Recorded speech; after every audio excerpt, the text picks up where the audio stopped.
In 1964, Elizabeth Taylor made one terrible mistake. She trusted the wrong man. He was a journalist, a ghostwriter for her memoir, and she thought he was there to help. For months, they met in hotel rooms and on ships. She would pour whiskey, light a cigarette, and open her heart. She spoke about love and betrayal, her greatest triumphs and her darkest failures. What she didn't know was that he was secretly recording every word. Those tapes disappeared into an attic for over 50 years until they surfaced, revealing a woman the world thought they knew, but never truly did. A woman who called her Hollywood persona cellophane Elizabeth, the glossy image hiding the real, flesh and blood woman beneath. Elizabeth Rosamond Taylor was born on February 27, 1932, in London, England. Her parents were wealthy American art dealers, their lives steeped in privilege and high society. They lived in Hampstead Garden suburb and ran a Bond Street art gallery frequented by artists, politicians, and even Colonel Victor Cazalet, who became Elizabeth's unofficial godfather. But in 1939, with the shadow of war creeping over Europe, U.S. Ambassador Joseph P. Kennedy urged her father to get the family out. In April, Elizabeth, her mother, and her brother boarded the SS Manhattan for America. Her father stayed behind to close the gallery, joining them later in Pasadena, California, before they eventually moved to Beverly Hills. Even as a child, Elizabeth was magnetic. At 3, she began dance lessons, performing for Princess Elizabeth and Princess Margaret before she had even set foot in Hollywood. When the family arrived in Los Angeles, a friend suggested a screen test. By 10, she landed her first film There's One Born Every Minute, but Universal Pictures dropped her after one film, calling her to mature for audiences. MGM quickly scooped her up, and in 1944, at just 12 years old, she starred in National Velvet. The film made her a star, but the role came with a price. To play Velvet Brown, she followed a strict regimen to grow taller and suffered a severe back injury when she fell from her horse, an injury that would haunt her for life. At 18, MGM orchestrated her marriage to Conrad Nicky Hilton Jr., the hotel heir, to keep her image marketable. They bought her dress, arranged the press. But behind closed doors, Hilton drank heavily and was violent. One assault ended in a miscarriage.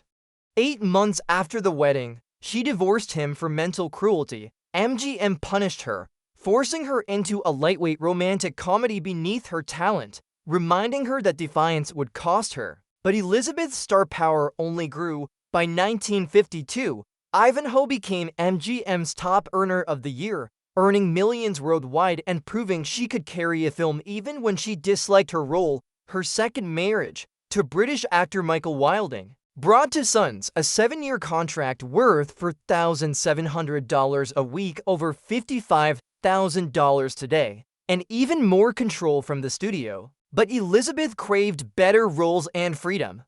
Then, in May 1956, a tragedy nearly unfolded in her own driveway. Her friend Montgomery Clift crashed his car into a telephone pole just yards from her home. Elizabeth ran barefoot to the wreck, pulling broken teeth from his throat to keep him from choking. She saved his life, but his career never recovered from his injuries. When MGM refused to cast him in suddenly, last summer, Elizabeth offered her $500,000 salary as insurance. He got the role. The film was a hit, but Clift's demons won. He died of a heart attack in 1966, and Elizabeth was shattered. The happiest chapter of her life came in 1957 when she married producer Mike Todd. They had a daughter, Liza, and Todd lavished her with gifts and grand gestures, once renting Madison Square Garden for her birthday. But joy turned to heartbreak in 1958 when Todd's plane crashed, killing him instantly.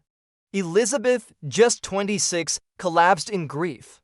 Seeking comfort, she turned to Todd's best friend, singer Etta Fisher. Fisher was married to America's sweetheart, Debbie Reynolds, and the affair exploded into scandal. America labeled Taylor a homewrecker. The press vilified her.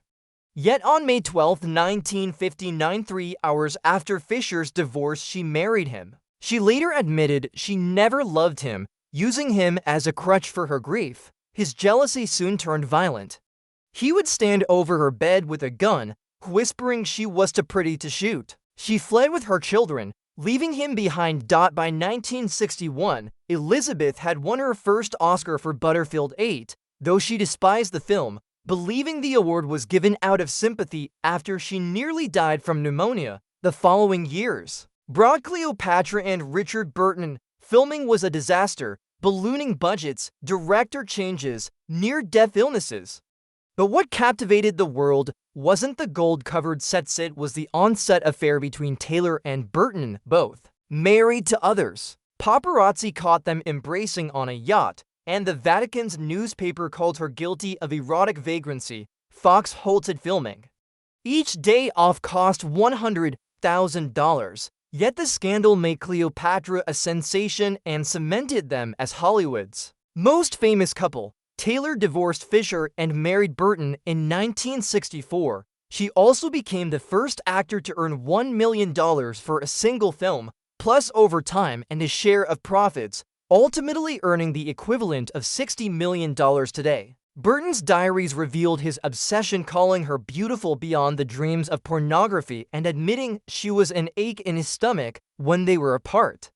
But their love was as destructive as it was passionate: drunken fights, jealousy, and public scenes. They divorced in 1974, remarried in 1975, and divorced again less than a year later. In 1976, she married Senator John Warner, trading Hollywood for Washington, D.C. Life in politics bored her, and she fell into depression, gaining weight and leaning harder on pills and alcohol. By 1983, she was taking 28 different drugs from 1,000 prescriptions. Her family staged an intervention, and she entered the Betty Ford Clinic, becoming one of the first celebrities to publicly admit addiction. The lost tapes from 1964 to 65, discovered decades later, reveal the unguarded Elizabeth, shy beneath the glamour, feeling like a fraud despite her fame, scarred by her first marriages, abuse, and miscarriage. She described living as to people the real Elizabeth and cellophane Elizabeth, the Hollywood product. In 1985, after the death of her friend Rock Hudson from AIDS, she threw herself into activism, while most celebrities stayed silent. She co-founded the American Foundation for AIDS Research, raised over $325 million, and created the Elizabeth Taylor AIDS Foundation in 1991, funding direct care and fighting stigma. She even changed U.S. policy, speaking before Congress and opposing the 1987 HIV travel ban. Taylor also built a perfume empire, launching Passion and White Diamonds, which earned over $1.5 billion and still fund AIDS research today. Her final marriage, to construction worker Larry Fertensky, whom she met in rehab, was a media spectacle at Michael Jackson's Neverland Ranch. It ended in 1996, but she remained fond of him. Elizabeth Taylor died on March 23, 2011, at 79. Surrounded by her four children, she left behind an estate worth up to $1 billion, a groundbreaking legacy in film, business, and activism, and a reminder that behind the cellophane image was a woman who loved fiercely, fought bravely, and lived on her own terms.